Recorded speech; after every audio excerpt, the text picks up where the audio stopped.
Muito boa noite, ouvintes, internautas espalhados pelo Brasil e pelo mundo. Que alegria ter a presença amiga de cada um de vocês conosco nesta noite, 7 de setembro de 2020. São 8 horas, 2 minutinhos. Nós estamos ao vivo. Boa noite, meu querido Jorge Elahá. Boa noite, Rubens. Boa noite, Divina. Boa noite para todos os nossos companheiros do Brasil e de fora do Brasil que estão ligados conosco na Web Rádio Fraternidade, a emissora do bem na internet, construindo um mundo melhor, nessa nossa live de 7 de setembro. Uma boa noite, Rubens. Isso mesmo, meu querido amigo Jorge Elahá. Um abraço para os companheiros que compartilham conosco essa transmissão, os amigos da FEB TV, da Rede Amigo Espírita, da TV7, da TVC Ecal, da Web Rádio Amigo Espiritual. O nosso carinho, a nossa gratidão pela presença mais uma vez aqui com a gente para fazer esse Pinga Fogo, esse programa que já chega na sua 22ª edição e com certeza vamos aprender muito. Nós conversávamos aqui nos bastidores com o Jorge, e hoje o tema que ele vai iniciar é muito caro, muito especial. É com você, meu amigo. Olá, Rubens. Sim, não poderíamos ter outro assunto para falar hoje que não fosse a celebração da independência do Brasil e, por conseguinte, as conceituações que nós encontramos na literatura espírita sobre os aspectos espirituais do Brasil no cenário do mundo. E nós possuímos algumas obras que sinalizam para nós, e não é desconhecido do movimento espírita, que o Brasil possui uma determinada responsabilidade diante do mundo, intitulada de Coração do Mundo, Pátria do Evangelho. Quando se ouve isso, se diz assim, mas não é possível, não pode ser. Um país que tem tantos conflitos, tantas desigualdades, tantos problemas, está atrás em tantos indicadores positivos do mundo, como pode ser ele a pátria do Evangelho? Como pode ser ele o coração do mundo se nós temos tantos defeitos, tantas fragilidades? É verdade. Mas alguns pontos precisam ser observados. Primeiro, o Império Romano era formado de 17 dioceses. A mais miserável de todas era a Palestina. E foi na mais miserável de todas as dioceses do Império Romano que nasceu Jesus. O Evangelho começou a ser pregado no local onde nenhum dos romanos gostava de dar expediente. Os exércitos de Roma tinham a Palestina como o último dos lugares, em função das condições sociais e dos conflitos que ali existiam.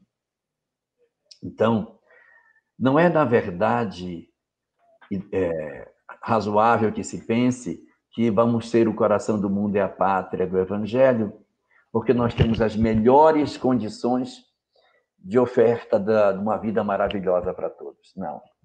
Nós somos o coração do mundo e a pátria do Evangelho, pela possibilidade de poder florescer essa ideia nas terras do Brasil. Sim, porque aqui o trabalho que foi feito para a divulgação do cristianismo foi muito bem feito. Na Europa, durante a Idade Média, o cristianismo acabou tomando uma face muito violenta, muito agressiva, muito despótica, por conta da Inquisição, das fogueiras, das torturas e dos séculos quase que intermináveis de violência em nome da religião. Já no Brasil, as expressões que o cristianismo assumiu aqui foram completamente diferentes. Quando nós fazemos divulgação do espiritismo na Europa e que falamos que o espiritismo é o cristianismo de volta, é o cristianismo redivivo, algumas pessoas reagem negativamente, porque o conceito que o cristianismo tem por lá não é o mesmo que tem por aqui. O trabalho que foi realizado pela Igreja Católica de divulgação do cristianismo foi excelente. Não existe um só lar no Brasil no local mais isolado que se puder pensar, que as pessoas nunca ouviram falar de Jesus. Então foi um trabalho muito bem feito. Atingiu-se praticamente toda a sociedade brasileira. Chegue num lar de algum local remoto do Brasil, bata na porta e pergunte: quem é Buda? Quem é Krishna? Quem é Sócrates? Talvez não saibam quem é, mas eu duvido que ninguém saiba quem é Jesus. O trabalho foi excelente. E o que é mais interessante, não só a fala do nome dele foi levada, mas a sua mensagem também chegou a todos os lugares. Se nós pedirmos para as pessoas no Brasil resumirem o que é cristianismo, eles vão dizer: cristianismo é amor. Isso é maravilhoso, porque nós criamos aqui uma cultura desse aspecto, de que Jesus é sinônimo de misericórdia, de amor, de socorro. Esse é o espaço ideal para que essa doutrina pudesse se desenvolver. Então, o Brasil possui as condições mais favoráveis para que aqui se desenvolva o trabalho referente à mensagem cristã. Associa-se a isso um segundo ponto muito importante: o aspecto multicultural e multirracial que o Brasil possui. Nós temos aqui uma formação cultural muito interessante que surge desde o período do nosso império, em que nós não tínhamos toda aquela separação efetiva entre as classes sociais, como bem falam os nossos historiadores. Nos Estados Unidos, havia um degrau muito grande entre o senhor e aqueles que ele comandava. No Brasil, houve uma mescla desde o princípio na nossa sociedade, e isso foi muito importante para que o Brasil já nascesse plural desde o princípio. Então, nós temos os ingredientes essenciais para que aqui nós façamos exatamente o trabalho de socorro das almas enfermas, tal como era feito na Casa do Caminho. Socorrer os enfermos. A Casa do Caminho não era o local mais rico nem mais poderoso da Terra. Era o local onde havia mais pessoas disponíveis para socorrer os semelhantes. Assim também é o Brasil, um local onde essas coisas também podem acontecer. Mas, só para terminar a minha fala, eu quero dizer que isso é um planejamento do mundo espiritual. E assim como eles planejam a encarnação de cada um de nós particularmente, planejam cada indivíduo como vai nascer, planejam as nações também. Os indivíduos nem sempre cumprem aquilo que está acordado para eles. As nações também podem falhar em suas missões. Embora o Brasil tenha como apontamento ser o coração do mundo e a pátria do Evangelho, é preciso que nós, brasileiros, exercitemos isso nos nossos dias para que, efetivamente, no solo do Brasil, crie-se uma cultura de paz e de harmonia, de integração racial, de integração política, de integração social, de integração de povos, de tudo, para que aqui nós sejamos exemplo do mundo na maneira como nós lidamos com as diferenças no nosso país. Então, portanto, bendito seja o 7 de setembro, que marca o nascimento da nossa nação brasileira. Muito bem, meu amigo Jorge Alahá, começando o nosso trabalho, a nossa série Pinga Fogo. Vamos lá para a primeira pergunta que chega para a gente aqui. Ela vem pelo WhatsApp da rádio. Eu achei pertinente porque é a nossa irmã Thaís que encaminhou. Ela fala o seguinte: nesse momento em que a doutrina espírita está expandindo, temos um ataque, ela diga assim, um ataque em relação a essa questão da divulgação, e aí ela cita o exemplo, dos nossos amigos da Rede Amigo Espírita que tiveram um problema de os hackers atacaram o canal do YouTube, né? Tiraram o canal do ar, né? E eles que estavam com quase 400 mil inscritos. E aí ela pergunta, como podemos entender esses acontecimentos, Elahá? Thaís, eu não entendo que isso seja por motivo religioso. Eu acho que isso é motivado pelo vandalismo. Da mesma maneira que as pessoas picham o muro, sobem nos prédios para pichar lá em cima. O que motiva isso? A rebeldia. Eu não entendo que seja uma ação coordenada em relação à doutrina espírita. Por quê? Porque se você pegar dezenas, centenas, sei lá, milhares de lives que o Brasil tem hoje disponibilizadas, você não encontra comentários depreciativos sobre a doutrina dentro dos comentários que são feitos. Ao contrário, os comentários que a gente encontra são todos muito positivos, das pessoas valorizando os conteúdos, valorizando os eventos, agradecendo pela oportunidade.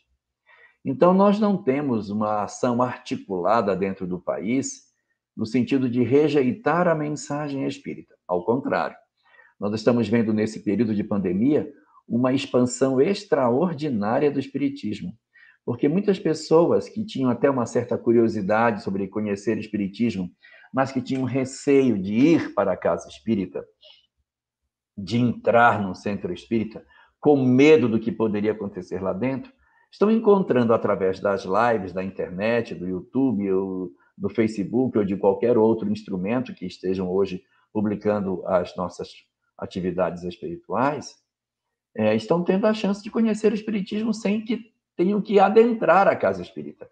E isso vai devagarinho retirando as resistências que muitas pessoas tinham. Eu creio que quando esse processo todo da pandemia arrefecer e as casas começarem a abrir, nós vamos experimentar um aumento significativo da nossa participação, do público nas nossas casas, exatamente pelo fato de que nós teremos agora um exército muito maior de pessoas interessadas em conhecer a doutrina espírita. Então, resumidamente, acredito que esse incidente que se deu com a Rádio Amiga Espírita é lamentável, é muito triste, mas ele é um acontecimento isolado, assim como ocorre com empresas que têm seus sites invadidos, bancos, órgãos do governo, mas não acho que seja uma ação orquestrada ou de uma rejeição social, de uma intolerância religiosa. Acho que isso parte mais do coração leviano das pessoas que fazem esse tipo de coisa apenas pelo ato de dizer depois: eu consegui invadir, eu consegui derrubar. Então, não enxergo de outra maneira esse incidente que aconteceu com os nossos queridos companheiros. Aproveitando, Elahá, a questão de abertura, a nossa irmã Helena, vou colocar aqui, ó.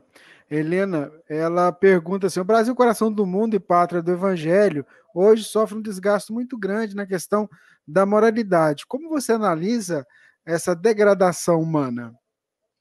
Esse processo de degradação, Helena, ele se dá não somente no Brasil, nós estamos experimentando isso no mundo como um todo. Se você observar o noticiário da Europa e dos Estados Unidos, você vai perceber que essa onda de intolerância, de questionamentos e de tentativa de discussão de valores sociais, ela está espalhada na nossa sociedade como um todo, não é só no Brasil. E isso, na verdade, é uma boa oportunidade para que o Brasil mostre como trabalhar isso. Porque a gente sabe que a solução ideal para esses movimentos não pode ser nenhuma das duas extremas, qual seja, nos juntarmos a eles e engrossarmos a fileira dos rebeldes, ou o contrário, reagirmos a essas manifestações com processos agressivos, violentos, que não vão justificar para ninguém que nós somos uma sociedade madura. É preciso que a gente entenda que essas questões nascem da insatisfação das pessoas. E a gente precisa trabalhar a sociedade para que ela tenha os instrumentos naturais, legais, para fazer o processo de equilíbrio da nossa sociedade. Se alguém comete crime, se alguém comete excessos, a legislação existe para isso. Não é necessário que ninguém exerça a justiça pelas próprias mãos. Segundo Max Weber, somente o Estado possui o monopólio legítimo da violência.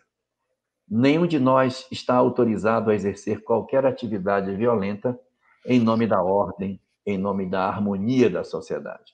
Isso deve ser exercido através dos instrumentos que o Estado possui. Então, nós precisamos dar sinais de maturidade utilizando os instrumentos legais que a gente possui, as nossas normas, os nossos remédios jurídicos, para que a gente consiga executar na nossa sociedade a solução dos dramas que a gente está vivendo.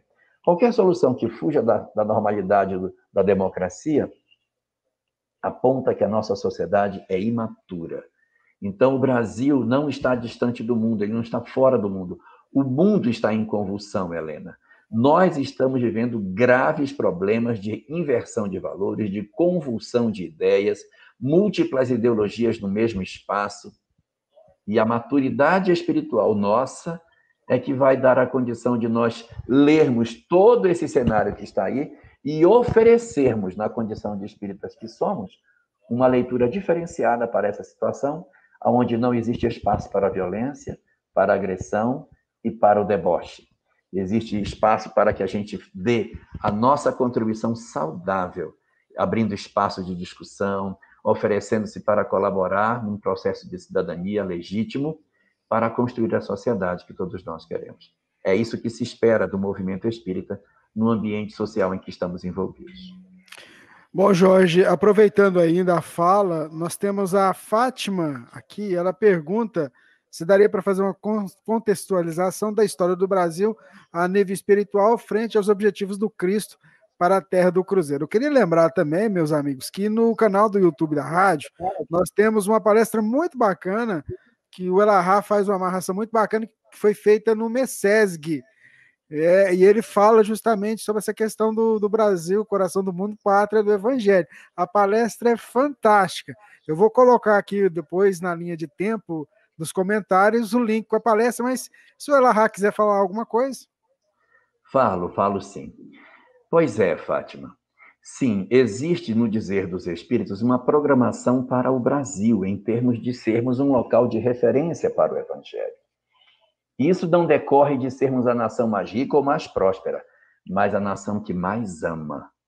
O que se espera de quem propaga o Evangelho não é ser uma referência de organização ou uma referência de potência mundial, mas uma nação capaz de acolher os miseráveis, os famintos, os desgraçados. Eu lembro muito daqueles incidentes que nós vivemos no ano passado e ano retrasado, dos migrantes que chegavam na Europa e a maneira como eles eram recebidos nos países europeus, que são cristãos há muito mais tempo do que nós. Eles são cristãos há quase 2000 anos. Nós somos cristãos há 500 anos. Mas, quando nós tivemos a chegada no Brasil dos venezuelanos e a chegada no Brasil dos haitianos, que vieram em massa, os haitianos começaram a chegar aqui em 2011, 2012, foi quando chegou as grandes levas do povo vindo em busca de melhores oportunidades. E depois os venezuelanos, que também chegaram em grandes grupos no Brasil. Nós não vimos nenhuma reação nesse sentido. Nós somos uma nação efetivamente acolhedora. E por que nós somos assim? Por conta do início da nossa história. Nós somos uma nação forjada em cima do pluralismo. E isso decorreu de um fenômeno. Quando os portugueses vieram para colonizar o Brasil, eles vieram só os homens e deixaram suas famílias.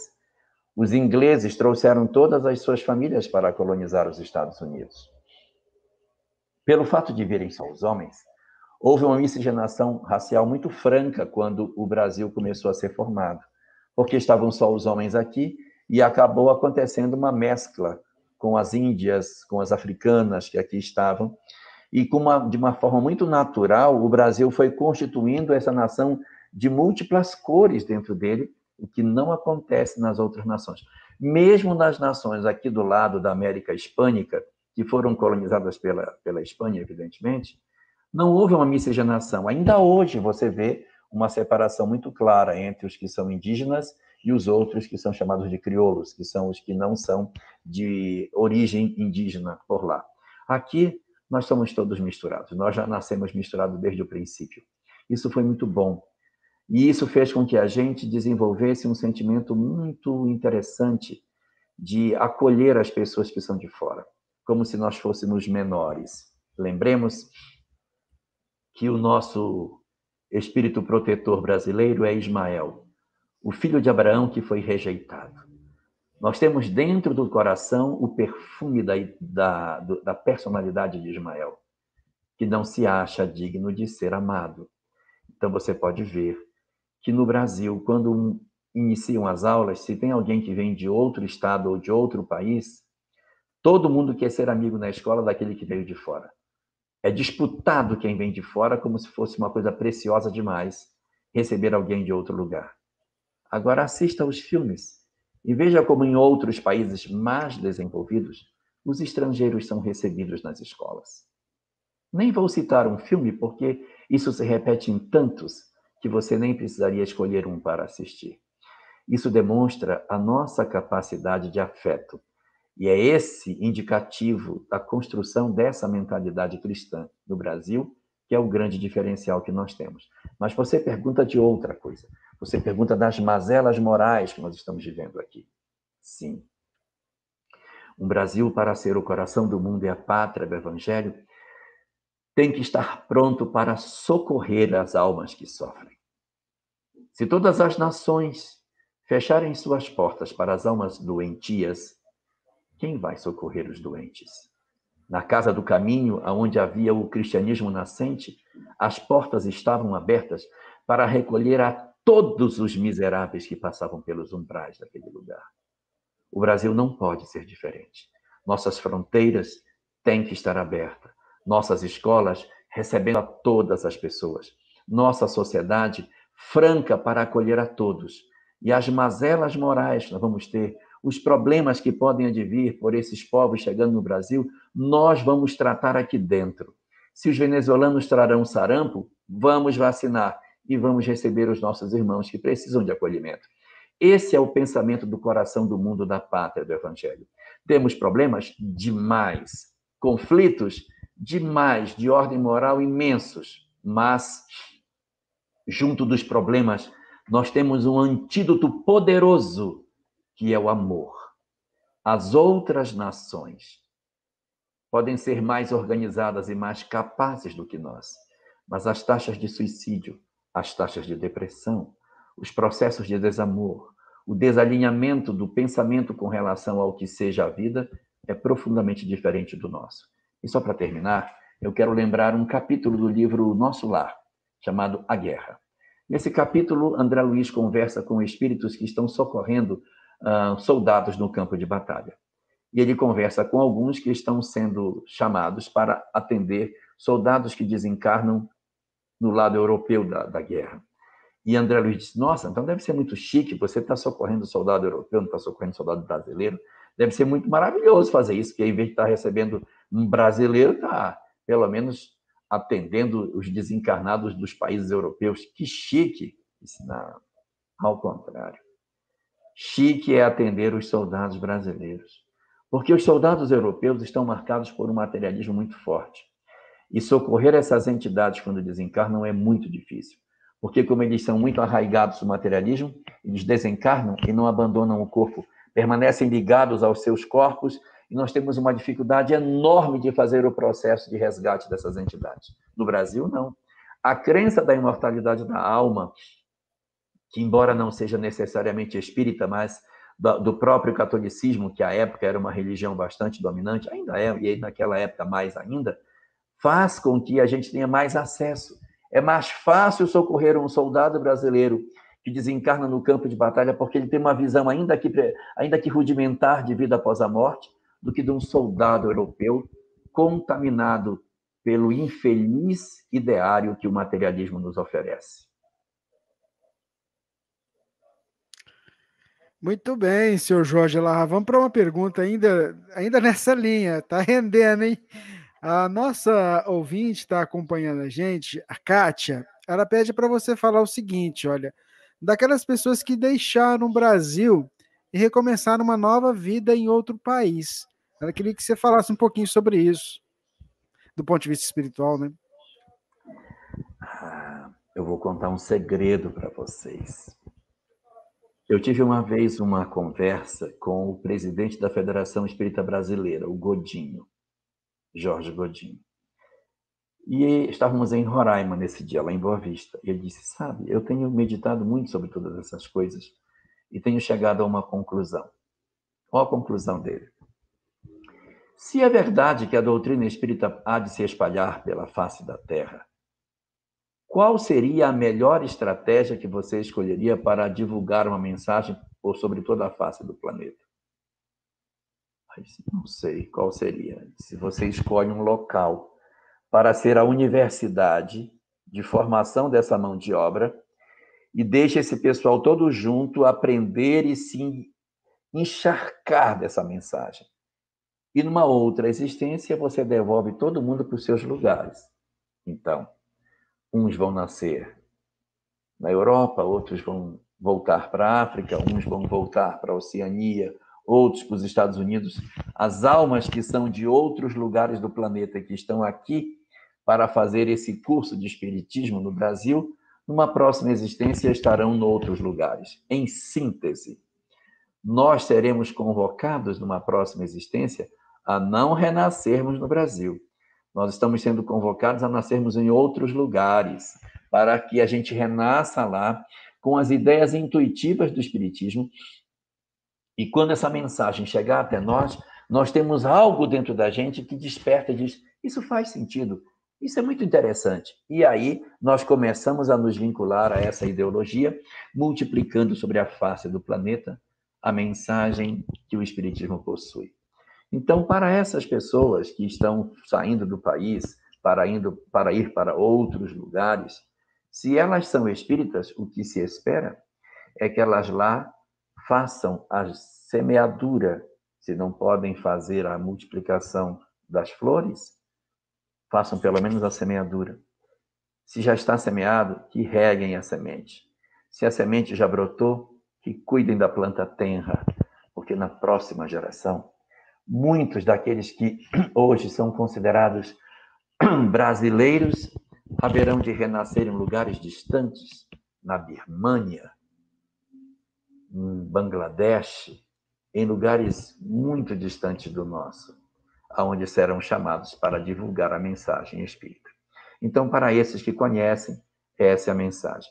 Para os que não conhecem, que pode ser o objeto da sua questão, os que estão saindo do Brasil, mas que não conhecem o Espiritismo, isso corre por conta do livre-arbítrio de cada um de nós. Nós temos o livre-arbítrio para decidir sobre as nossas próprias vidas. E mesmo não conhecendo a doutrina espírita, os ideais de fraternidade que o Brasil possui poderão ser muito úteis na transferência desses valores nas sociedades onde essas pessoas poderão habitar, levando um pouco mais desse modelo mais amoroso que o brasileiro possui, ajudando, mesmo não sendo espírita, na construção de uma sociedade mais fraterna e mais próximas uns dos outros. Essa pergunta, Jorge, vai de encontro também a uma colocação que foi feita aqui pelo João, né? Como levar a mensagem espírita a outras terras. Isso que a gente está fazendo aqui é uma forma, isso que você falou já é outra. E aí a gente acrescenta o trabalho que é feito por outros órgãos, o Conselho Espírita Internacional. Eu acho que a gente está caminhando, inclusive, né, Jorge? Porque a doutrina espírita, se a gente for analisar, ela é novinha ainda, né?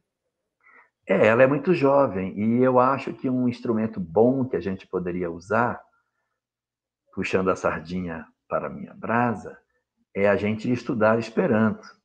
Porque se a gente estudar o Esperanto, vai facilitar Verdade. que a gente... Porque Verdade. imagine, hoje nós estamos com o movimento espírita internacional, de certa forma, muito, muito dentro da mão dos brasileiros. As reuniões do movimento espírita internacional, boa parte delas ocorre em português.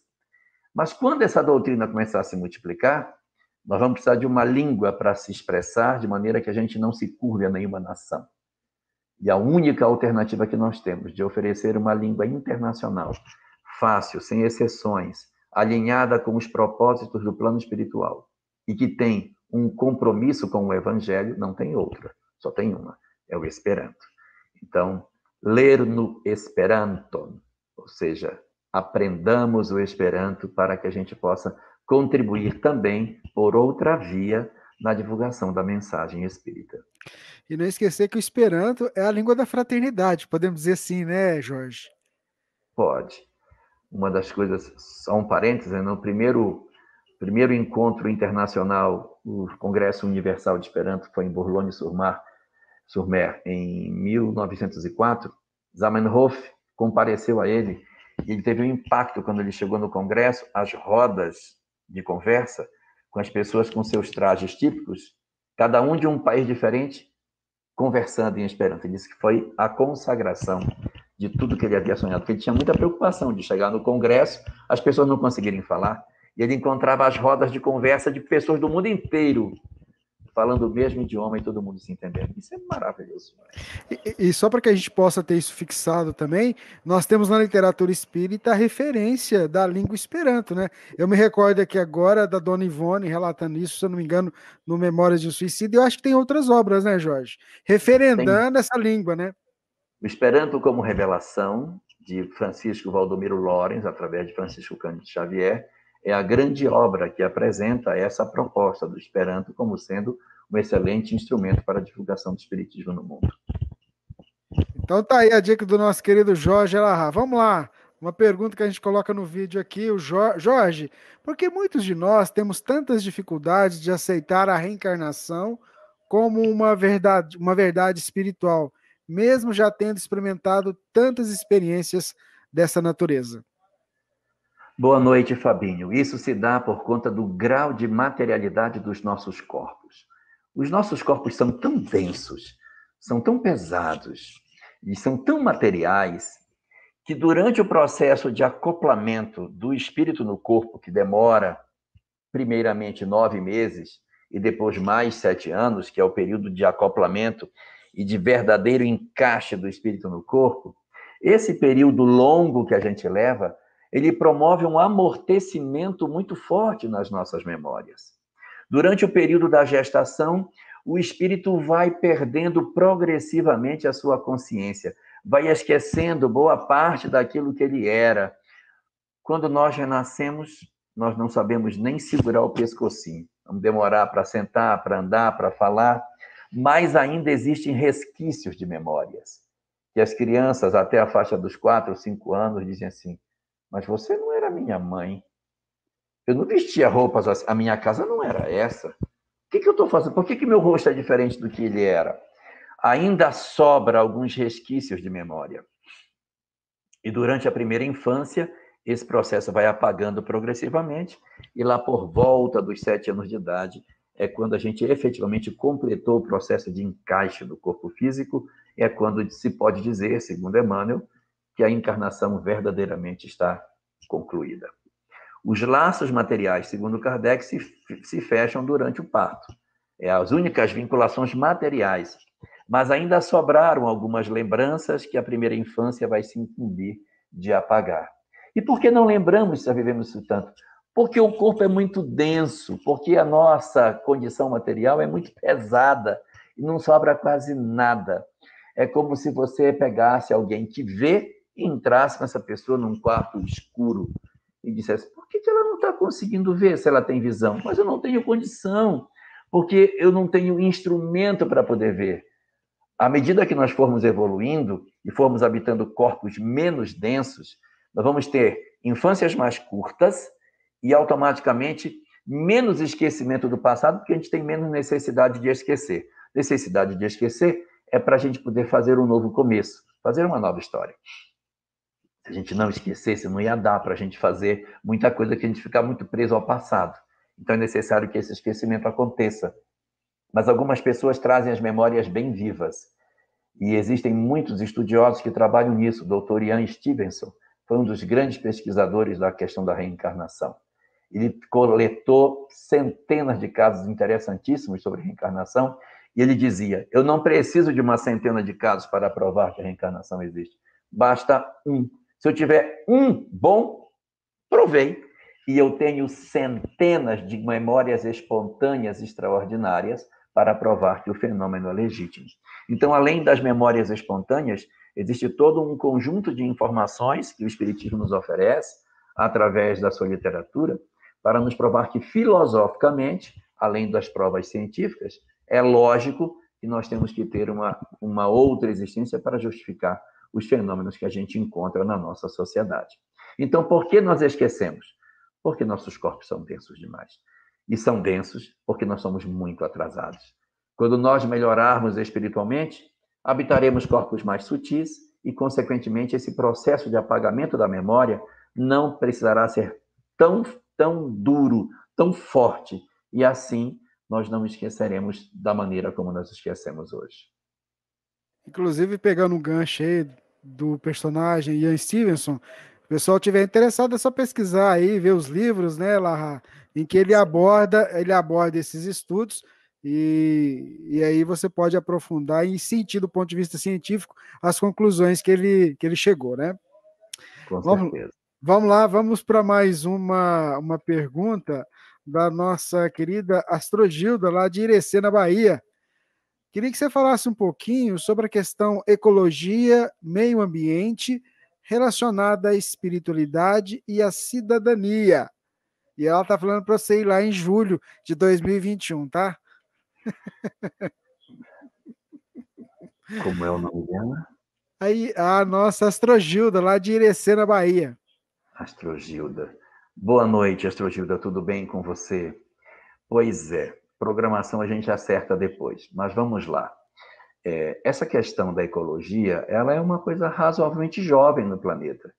Na época que Kardec publicou o Livro dos Espíritos, não estava em voga, não era moda falar de meio ambiente. Mas, surpreendentemente, no Livro dos Espíritos há várias questões tratando desse aspecto na Lei de Destruição, onde fala sobre a responsabilidade do homem em não destruir o meio ambiente, e vai aparecer também na Lei de Conservação, que é a lei que trata especificamente das responsabilidades do homem com relação ao lugar em que ele vive.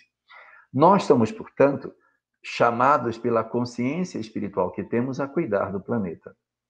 Houve um tempo em que a Terra era grande demais, nós éramos poucos, então, como nós éramos poucos habitantes numa casa de muitos quartos, você podia se dar o luxo de, quando um quarto estivesse sujo, trancar aquele quarto e ir morar no outro. Afinal de contas, eu tenho milhares de quartos na minha casa. Não é mais assim. A casa ficou pequena, porque nós somos muitos hoje. E nós precisamos cuidar do planeta, porque nós estamos num ponto muito crítico da história da Terra. A Terra precisa de cuidado, senão ela não consegue se recompor. Nós precisamos ser mais atentos com relação ao nosso meio ambiente. E nesse sentido, as pessoas às vezes pensam muito no ambiente rural, como se os ambientes rurais fossem os mais nocivos, mais prejudicados. Não são. Aonde a mão do homem é mais forte e pesada é nos ambientes urbanos, onde nós destruímos por completo a condição de vida humana. Nós pavimentamos as vias, impermeabilizamos o solo, jogamos os nossos detritos na nossa sociedade, contaminamos o lençol freático, percolamos os lençóis com resíduos do churume dos nossos lixões ou dos nossos aterros sanitários maltratados. Nós temos graves problemas ambientais por conta do excesso de resíduo que nós jogamos nos lagos, nas fontes. Nós sepultamos as nascentes nas cidades. Nós usamos os córregos urbanos como via de escoamento de esgoto. Nós cometemos uma série de crimes e, para completar tudo, nós desarborizamos as cidades. Elas se tornam extremamente quentes, não porque a terra seja quente desse jeito, mas porque nós tiramos a vegetação que poderia facilitar as pessoas de viver, e ainda por cima pavimentamos o local por onde elas passam. O calor fica muito grande. Nós precisamos reinventar a nossa forma de viver, aceitando que nós precisamos cuidar do meio ambiente de maneira distinta. E aí, quando se fala de cuidar do meio ambiente, nós estamos querendo cuidar de 3 elementos fundamentais. Primeiro, a natureza morta, assim dita, né? Os minerais, os cursos de água, as fontes, todos os recursos que são minerais do planeta, todas as fontes que a gente possui que precisam ser preservados. Segundo, são todas as formas de vida que existem e que o homem pode atuar sobre elas, tanto vegetais como animais, evitando o desflorestamento, o desmatamento e todo um conjunto de mecanismos que a gente usa para atender os nossos interesses econômicos sem cuidar das nossas responsabilidades ambientais. E, dentro desse segundo aspecto, dentro do meio ambiente, os animais. Nós temos uma grande dívida com os animais em função da nossa alimentação. Está passando da hora de nós revermos a forma como nós nos alimentamos. Não é mais admissível que nós, que tenhamos caminhado tanto na nossa humanidade, ainda possuamos uma forma de alimentação cruel como nós temos. Está na hora, está passando da hora da gente rever a forma que a gente trabalha com os nossos irmãos, os animais. Então, são 3 elementos: os inorgânicos, animais e plantas, e, em terceiro, o próprio homem. O homem também faz parte do meio ambiente. E não faz sentido nós dizermos que cuidamos do meio ambiente e possuirmos uma sociedade injusta, perversa, cruel, indiferente àqueles que passam fome e miséria no nosso planeta. Tudo isso é a consciência ambiental que nós precisaremos desenvolver para que a gente possa dizer que nós estamos aptos para passar para o novo degrau que a humanidade vai atravessar, que é a condição de mundo de regeneração. Nessa condição, o senso de justiça é uma das 7 características que Allan Kardec define como sendo do perfil dos espíritos que atuam nos mundos de regeneração. Nós precisamos nos alinhar com esse propósito, e se o nosso senso de justiça não aguçar, nós não permaneceremos na Terra. É preciso que a gente aguce isso. E aguçar o senso de justiça é cuidar do meio ambiente, é nos relacionar melhor com aquilo que é mineral, com o que é vegetal, com o que é animal, com o próprio ser humano. Porque só cuidando da criação nós poderemos dizer que amamos a Deus. Não há como nós dizermos que nós servimos a Deus se nós não cuidamos da obra maravilhosa que Ele nos deixou. Muito bem, só como registro, Elahá, quando a gente falava dos brasileiros fora aqui do Brasil, divulgando, a nossa querida Sheila Majeste, lá de Massachusetts, nos Estados Unidos, escreveu para a gente que se sentiu orgulhosa de ser brasileira e espírita na América, porque estamos levando o espiritismo aqui a pessoas que nunca ouviram falar do espiritismo. Que bacana, legal, ficou registro. Quero falar. Fala. É o seguinte: às vezes é muito difícil levar o espiritismo em locais tão distantes. Não se entristeça se a casa não enche, se você não convence muitas pessoas. O nosso papel em lugares onde o terreno é árido, onde nós não temos a facilidade como temos no Brasil, e quando acontecem encontros internacionais, o pessoal pergunta para os brasileiros: como que vocês conseguem falar e as pessoas vêm? Como que vocês conseguem falar? As pessoas estão como que prontas para a mensagem. Em outros países, elas não estão prontas. Que isso não nos esmoreça. Que a gente faça o trabalho que tem que ser feito, porque Jesus pregou sua mensagem num espaço de 130 quilômetros. Ele não saiu disso. E pregou ali, para um conjunto de pessoas muito pequeno. Ele não teve a preocupação de pegar um cavalo, sair correndo, gritando, ir para a sede do Império Romano, fazendo outdoor, pregando cartazes. Não fez nada disso. Ele fez o trabalho que tinha que ser feito. Porque o trabalho dele pegou, porque foi feito com amor. Então, é esse que é o ingrediente essencial que a gente tem que usar em Massachusetts. É amor. Porque se nós impregnarmos amor naquilo que a gente faz, pode ser que o grupo seja pequeno, mas as pessoas estarão tão movidas dentro de si pela nossa capacidade de convencimento e pela beleza daquilo que a gente faz diante daquilo que a gente acredita, que os que virão depois de nós terão mais facilidade para fazer a grande semeadura. Quando o espiritismo começou no Brasil, eram pouquíssimas pessoas. Quem poderia imaginar que a nação teria hoje tantos milhões de pessoas alinhados com esse pensamento?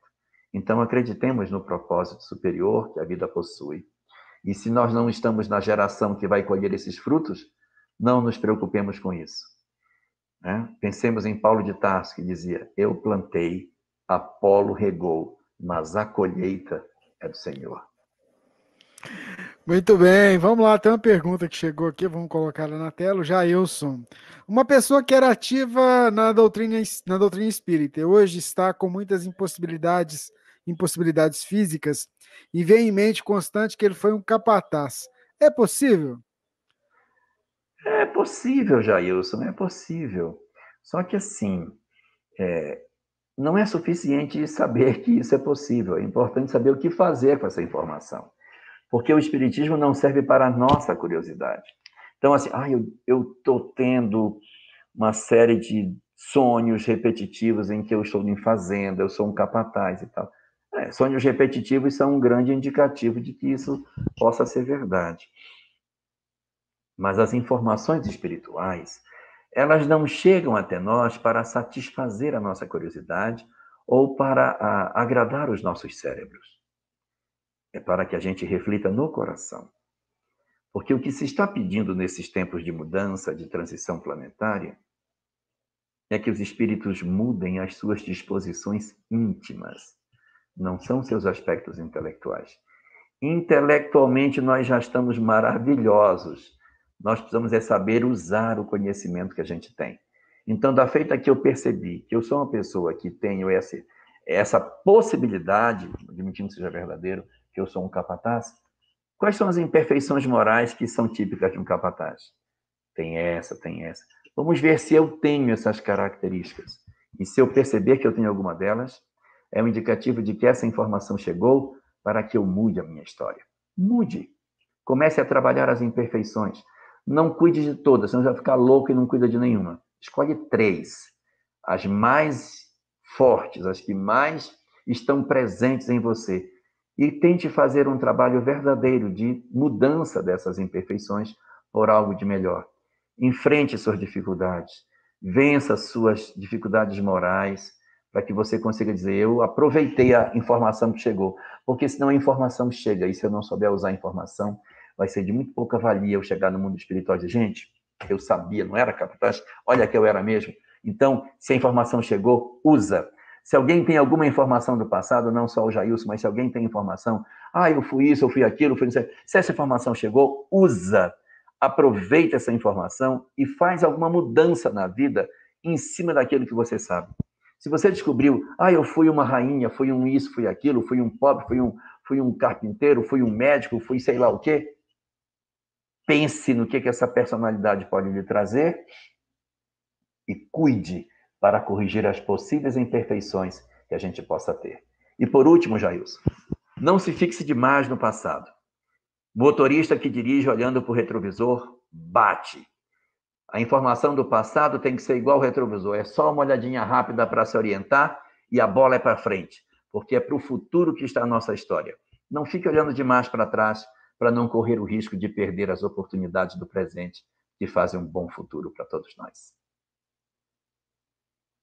Elahá, podemos orar desejando que um ente querido que partiu pelo suicídio volte à nova reencarnação? Ou estaremos perturbando o espírito com esse nosso desejo? Estaremos perturbando ele, o espírito? O mais Elis que pergunta. adequado, ela é de onde? Ela Ela diz? não, não fala, né? Não fala.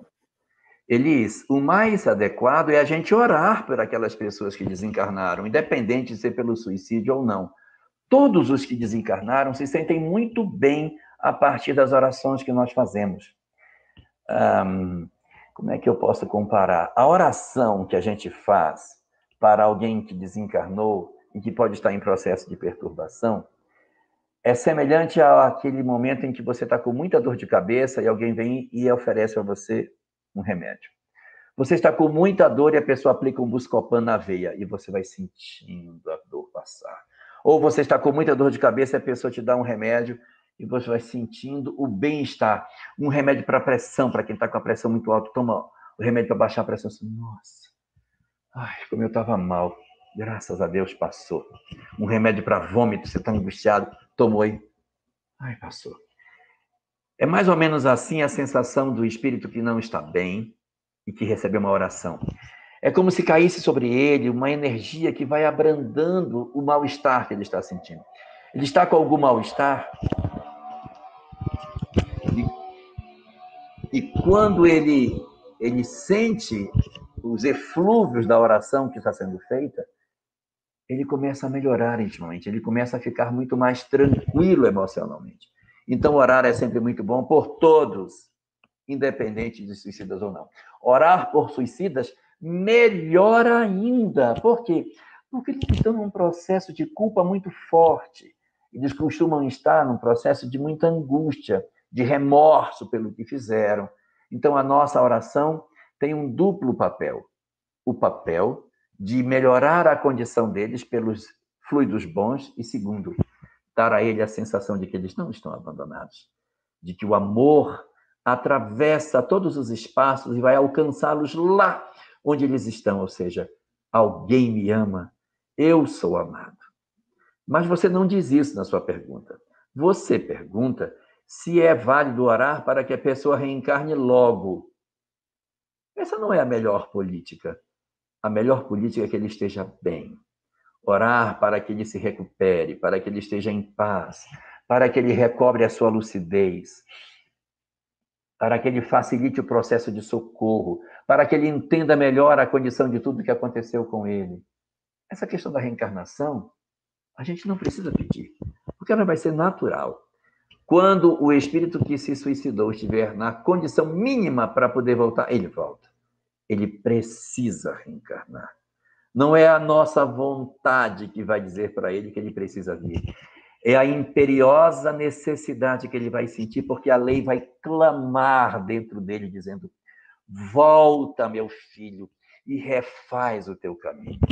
Então, orar pelos suicidas, ore, Elis. Pode orar com intensidade, mas ore pelo equilíbrio dele, ore pela paz dele, pelo socorro a ele e por tudo que diz respeito ao equilíbrio dele no mundo espiritual. E quando ele alcançar esse equilíbrio, naturalmente, sem que a gente precise rogar, ele vai retornar. Porque pedir que ele retorne pode gerar uma angústia nele, porque ele não está pronto, de repente, ainda, para fazer o retorno para o mundo corporal. Tenhamos paciência com o recomeçar dos companheiros que partiram por essa via. Eles podem ter cometido um delito desnecessário, mas o amor de Deus é muito maior do que a extensão das culpas e dos remorsos que eles podem estar sentindo. Muito bem, Jorge Alahá.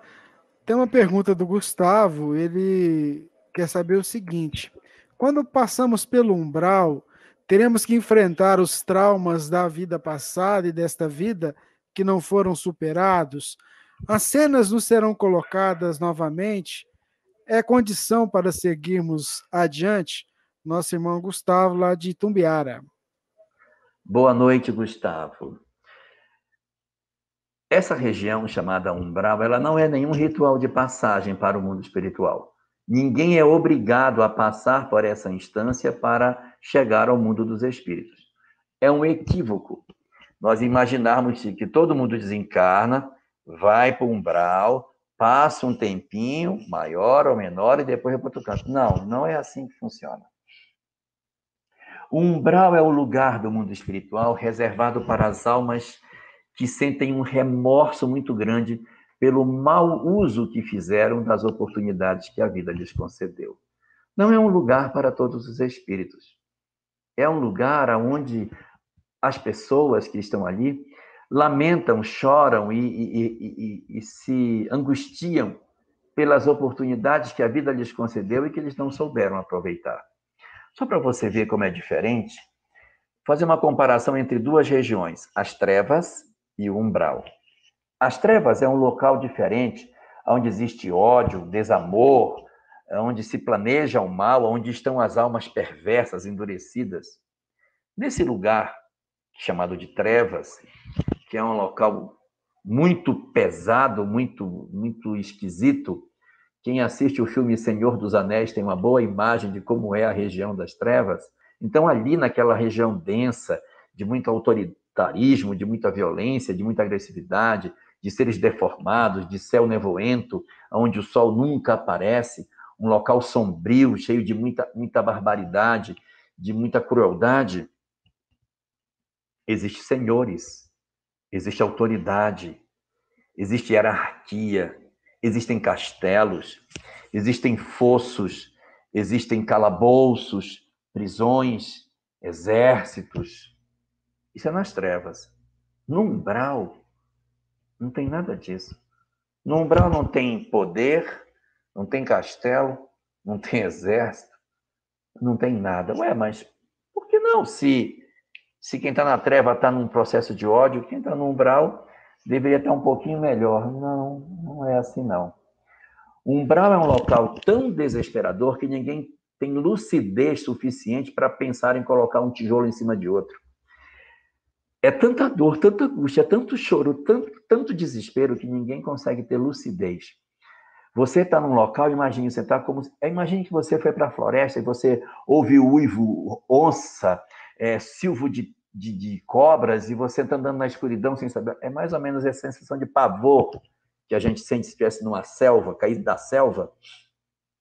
É o que se sente no umbral.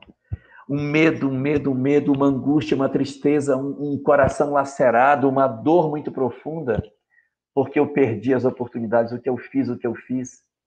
Só que, diferente do que você perguntou, você na pergunta fala, a pessoa vai ser colocada lá. Ninguém põe ninguém no umbral, tá?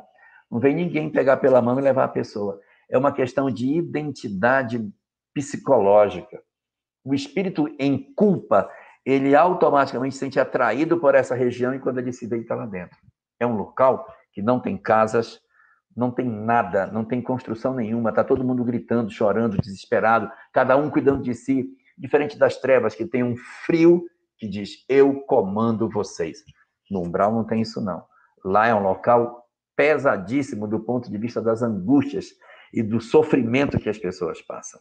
Mas eu quero lhe tranquilizar, dizendo que ali não é lugar para todo mundo, não. E se você perceber, os nossos companheiros do movimento espírita que desencarnam, não falam que vão para o umbral. Se você perceber, se você participar de reunião mediúnica, você vai ver que os companheiros que desencarnam, quando estão do outro lado, dizem, olha, estou num local que é um hospital, fui recolhido, estou aqui me refazendo. Não foi fácil, mas eu estou bem, eu estou cuidado, eu estou com fulano. Então, o que é típico de acontecer em determinadas circunstâncias para um grau de evolução mediano das pessoas que exercem seu papel na sociedade de maneira satisfatória, é ser acolhido num local de socorro. O umbral é reservado para aqueles que chutaram a vida fora, aqueles que lançaram todos os seus dias fora, que riram da vida, que debocharam de tudo, que nunca cuidaram das suas existências e que, portanto, jogaram pela janela a grande oportunidade de mudança que a vida tinha. Daí, essa preocupação sua da gente ter que passar obrigatoriamente por lá, não é assim. Nós não passamos obrigatoriamente por lá. Passam por lá as almas que precisam desse momento e que isso faz parte da história delas. Não é ninguém que as leva, são elas que naturalmente se vinculam a esse estado psicológico pela imensidão de culpas e de remorsos que trazem dentro dos seus corações. Seguindo aqui, Jorge, a nossa irmã Andréia Maria pergunta se o Jorge poderia dizer por que as outras religiões dizem que Jesus é o único Filho de Deus? Em que se baseia esse conceito? Andréia. Esse conceito é porque existe no Evangelho de João que Jesus é o Filho unigênito. Então, o Filho unigênito é o único que foi gerado. Então, naquela ideia de que Jesus é filho de Deus, que teria tido Maria teria tido uma gravidez diferenciada, que o Espírito Santo teria produzido a sua gravidez, então ele seria filho de Deus. Mas esse mesmo conceito, ele, de certa maneira, ele não se sustenta, porque o próprio Cristo não trata Deus como sendo pai só dele. Ele diz assim, olha, o meu pai que não é pai de vocês, ele diz isso, não, ele diz, o meu pai, que também é pai de vocês. Porque o pai nosso, ele é o nosso pai, nós somos todos irmãos. Ele tira essa imagem de que ele seja o filho único. Se você fizer uma leitura atenciosa do Evangelho, nós podemos dizer que ele é o filho mais velho, porque diz assim, o meu pai me enviou para que eu ensine vocês. Mas se vocês fizerem o que eu digo, vocês farão as obras que eu faço e até maiores do que essa. Então, pronto. Se está dito no Evangelho de João que as pessoas poderão fazer obras até maiores do que aquelas que Jesus faz, então é porque ele não está no topo da pirâmide. Pode ir para cima, para além do que ele faz. Então, não dá para a gente ter essa ideia de que ele é o único, mas isso decorre de uma frase que está no Evangelho de João. Se eu não me engano, é o capítulo 3, versículo 16. E Deus amou o mundo de tal maneira que deu seu Filho unigênito para que todo aquele que nele creia não pereça, mas tenha vida eterna. Então, a ideia de Jesus como Filho único de Deus decorre desses conceitos por conta da hipótese da sua gravidez ter sido uma gravidez diferenciada. Aquilo que, na ótica da doutrina espírita, é desnecessário, porque não é o corpo que determina a qualidade do espírito. É o espírito que determina a qualidade daquele indivíduo que vai viver. Pouco me importa se meus pais eram ricos ou eram pobres. Sócrates era filho de uma parteira. Jesus era filho de um carpinteiro. E isso não tira o valor de ninguém, porque a grandeza espiritual que nós temos não decorre da classe social em que nascemos, mas da realeza espiritual que nós trazemos do mundo espiritual quando encarnamos na Terra. Vamos seguindo aqui, Jorge. Chegou uma pergunta também muito interessante. Deixa eu pegar aqui. Cadê ela? Rubens, é tanta janela aberta aqui que. Ah, tá aqui, vamos lá. A nossa irmã Gisele Câmara, lá de Amparo, a cidade de Amparo, no estado de São Paulo, ela pergunta assim: quais as recomendações, à luz do Espiritismo, para os profissionais que trabalham nas necropsias de vítimas de mortes violentas? Muito bem. Gisele, existe um caso narrado no livro Vozes do Grande Além. É a história de um companheiro que ele se suicidou. E ele é levado para a necrópsia. E, em virtude da situação dele, ele acabou sendo levado para uma faculdade de medicina. E ele serviu durante 20 anos para os estudos no seu próprio corpo, para que pudesse ser feitos os estudos necessários. E ele conta no livro que ele, durante 20 anos, continuou mantendo, de certa forma, uma vinculação com o corpo físico dele. E os professores gostavam de usá-lo como experimento, porque, apesar de ele já ter vários anos de desencarnado, os tecidos dele pareciam ter uma vitalidade que os outros não tinham, em função da história que ele estava tendo com aquela vinculação por conta do gênero de morte. E ele conta que depois de 20 anos houve um acidente no laboratório e o vidro onde ele estava guardado quebrou e derramou e espalhou os pedaços dele pela sala, e foi quando então o pessoal decidiu deixá-lo lançar fora, e ali foi quando, ao mesmo tempo, permitiu-se que ele pudesse se desembaraçar de tudo isso. Isso significa dizer que as peças que a gente trabalha, não só nas faculdades, mas aquelas que estão para fazer a necrópsia, elas precisam ser tratadas com respeito, porque muitos companheiros ainda não se desligaram do corpo físico. Nós temos na obra Nas Fronteiras da Loucura um caso de uma pessoa muito perturbada. Isso não acontece com qualquer um. Ele era muito perturbado e, na hora da necrópsia, quando cortava o corpo lá no necrotério, ele sentia as dores no mundo espiritual. Ele não estava ligado ao corpo, estava separado fisicamente, mas ligado mentalmente em função das crenças materialistas que ele tinha. Os espíritos conseguiram resgatá-lo, levá-lo para o mundo espiritual. E quando começou a fazer a autópsia dele durante o trabalho que o médico legista estava fazendo, ele sentia as dores lá e ele acabou sumindo no mundo espiritual, desaparecendo, indo ao encontro do corpo em função das dores que ele sentia. Então, resumo da ópera. O fato de alguém ter desencarnado não significa que a pessoa desenlaçou.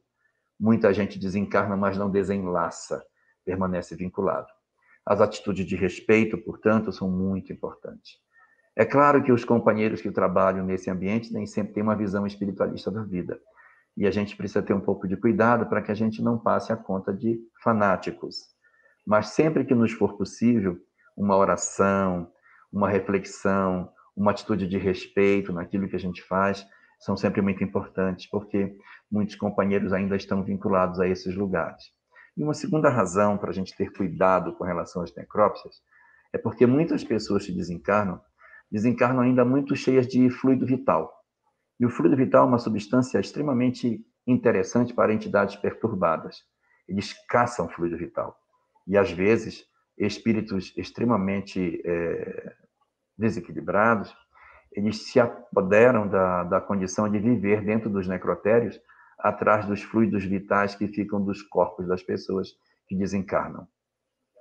Em síntese, a história dos vampiros contadas da Transilvânia pode não ser verdadeira, mas ela tem um fundo de verdade quando se fala de alguém que está interessado em sugar as energias de um outro alguém para se sentir, entre aspas, vivo. Os espíritos caçam essa substância porque ela dá uma sensação de vitalidade aos que estão do outro lado da vida e que querem se sentir orgânicos. Então, orar no ambiente onde se trabalha com esses corpos recém-desencarnados, cheios de fluido vital, é uma boa prática. Além do que, orar, independente disso, para um atendimento mais efetivo das entidades que estejam vinculadas aos corpos que a gente vai trabalhar, também é muito interessante. Mas sempre com muito cuidado, com muito zelo, para não parecer que nós somos fanáticos, mas cuidar das questões espirituais, não só nos necrotérios, mas nos hospitais, nos ambientes de saúde, nos locais onde existe muita briga, muita discussão, tribunais, varas de trabalho, varas cíveis, onde existe muito ódio, muita briga, muita discussão, ambiente de governo, onde se disputa muito dinheiro, muito poder. É um local muito habitado por entidades bastante perturbadas. Orar nesses locais antes de trabalhar é sempre muito bom para garantir o equilíbrio não somente nosso, mas dos nossos colegas de trabalho também. A Daniele faz uma pergunta interessante. Como é que se escolhe os dialogadores das reuniões mediúnicas? E ela tem uma curiosidade, se o Elahá já viu um espírito. E como é que foi essa primeira experiência? Vou começar pelo fim. Eu não sou médium. Eu não ouço, eu não vejo, eu não sinto nem arrepio. Eu não sinto nada. Para não dizer que eu não sinto nada, eu sou intuído quando eu vou montar minhas palestras. Nem tanto na hora que eu estou fazendo a palestra, mas quando eu monto os esquemas. Na hora que eu vou, puxa, esse tema, como é que eu vou montar isso? Aí eu começo a fazer o meu pensamento. Isso aqui eu vou falar isso aqui eu vou falar assim. Isso aqui. E aí eu vou fazer desse jeito. Assim vai ficar bom.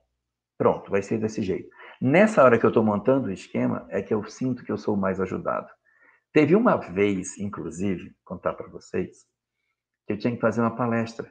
E eu perguntei qual é o tema. Aí o pessoal disse, você escolhe qualquer um aí e tal, dá um tema livre aí para você. E a pior coisa é dizer tema livre, porque você não sabe nem por onde ir. Você fica, meu Deus. Aí eu cheguei de noite em casa e disse, meu Deus, eu preciso fazer essa palestra. O que eu vou falar amanhã? Senhor, me dá uma luz. E eu recebi o tema. Disseram para mim assim, e eu não ouço, eu não sinto nada. A palestra vai se chamar Os 8 Presentes de Deus. Aí disse, legal, os 8 presentes de Deus. Aí fiquei pensando, só sei um, que é a reencarnação. Quais são os outros? Eu, bom, amanhã eu penso, eu vou dormir que eu estou cansado, amanhã eu penso. Aí quando foi de manhã no meu trabalho, eu disse, meu Deus, a palestra, preciso pensar nesses 8 presentes. Só tenho um que é a reencarnação. Deixa eu ver se já tem esse, tem mais esse. Aí fui relacionando quais eram os presentes. E aí, isso não é que deu 8 mesmo? Que legal. Aí a palestra era na Federação Espírita de Rondônia. Aí eu cheguei lá, para que eu não esquecesse, eu peguei um pedacinho de papel e anotei os 8 presentes. Na sequência, 4 de um lado, fiz um risco no papel e coloquei os 4 no outro. Na hora que eu fui começar a palestra, que eu olhei, os 4 primeiros eram totalmente alinhados com os 4. Ou seja, o primeiro com o quinto, os 2 com o sexto, o 7 com o terceiro e o quarto com o oitavo. Meu Deus, é tudo alinhadinho. Essa foi uma palestra que eu posso dizer, essa não foi minha não, essa eu recebi, essa daí foi pronta, mas nem sempre é assim. Mas assim, eu sou muito ajudado na elaboração do tema. Ontem eu fiz a palestra de Vitória da Conquista. E aí, eu fui montar o esquema. Eu tinha uma ideia como é que eu ia fazer, mas eu montei na madrugada.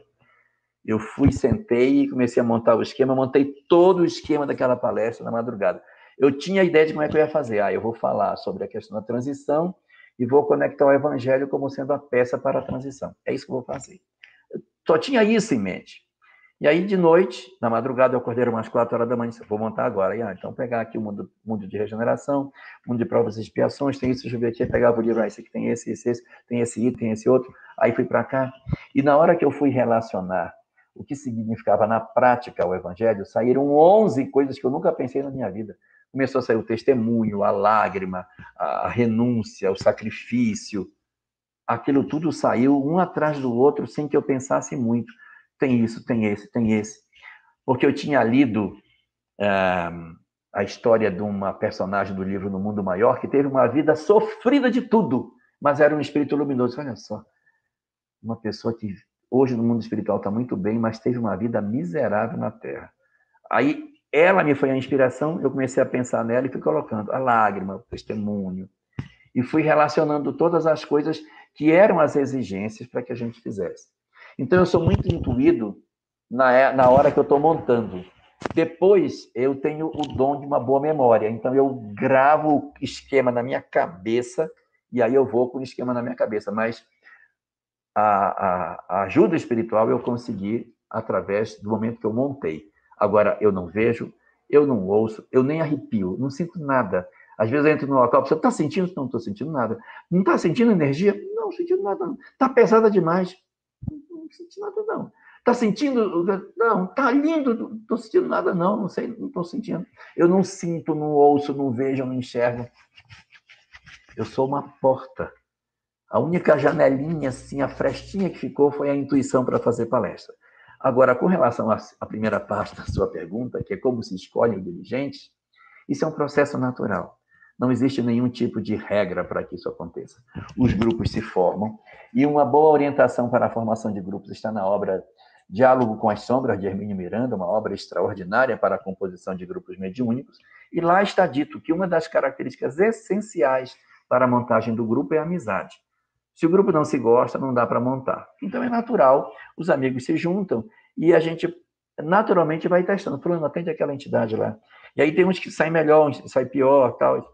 Fulano tem mais jeito, hein? Aí fulano atende a outra lá. E naturalmente você vai se sentindo à vontade com esse tipo de atividade. Então, não tem nenhum tipo de regra, não tem nenhum tipo de instrumento para isso. É a observação prática e a percepção do próprio grupo de quem que se sente mais afim ou mais afeto a esse tipo de tarefa de atender e de conversar com os espíritos. Para aqueles que são dialogadores, eu sugiro não, mais do que sugiro, eu recomendo que leia a obra Diálogo com as Sombras, porque tem informações preciosíssimas ali para todos aqueles que querem trabalhar na atividade mediúnica, conforme recomenda a doutrina espírita. Muito bem, vamos lá. A nossa irmã, vou colocar aqui, a Ana Maria pergunta: gostaria de saber por que os laços de família não são destruídos pela reencarnação? Ana Maria, lá da Chapada dos Guimarães, em Mato Grosso. Por que os laços de família não são destruídos pela reencarnação? Bom, vamos fazer. Vou entender a pergunta de dois contextos. Você tem uma encarnação com um conjunto de pessoas e numa outra encarnação, esse mesmo grupo volta a se encontrar numa nova existência. Por que esse grupo que estava encarnado aqui volta a se encontrar no futuro? Por conta dos laços que a gente cria. Os nossos laços familiares, eles são muito importantes, porque eles têm em nós duas grandes forças, os laços de afeto e os laços de desafeto. Então, se eu tenho alguém que eu amo muito, a tendência é encontrar essa pessoa no futuro. Se eu tenho alguém que eu odeio, a tendência é encontrar essa pessoa no futuro. E é o local onde mais se encontram os nossos amores e os nossos piores desamores é dentro do lar. Então, se eu tenho um ambiente doméstico com um determinado conjunto de pessoas, a tendência é que a gente volte a encontrar essas pessoas amanhã. O que se resulta disso?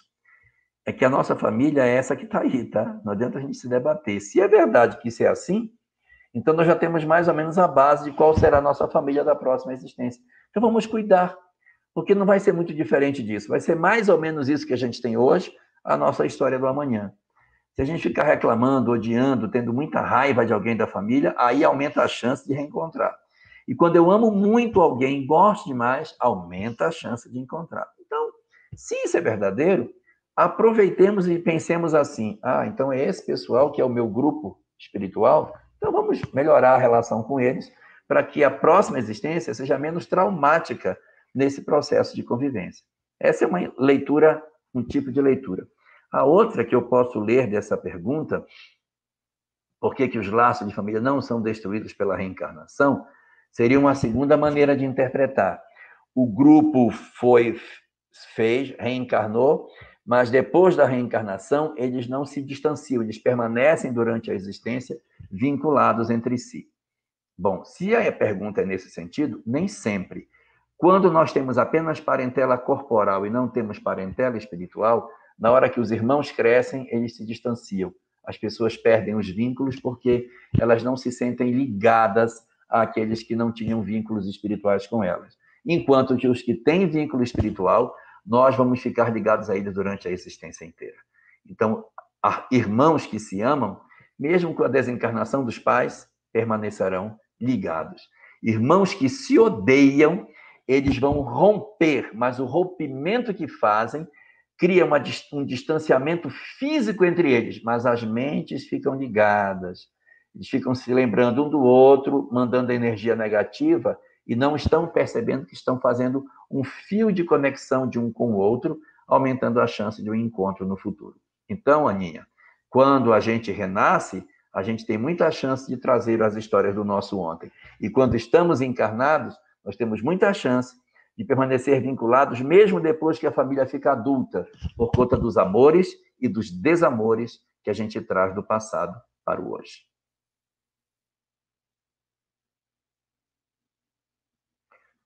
Você está sem áudio. Vamos lá, vamos aqui agora de novo. A pergunta que chegou para a gente da Solange Fernandes.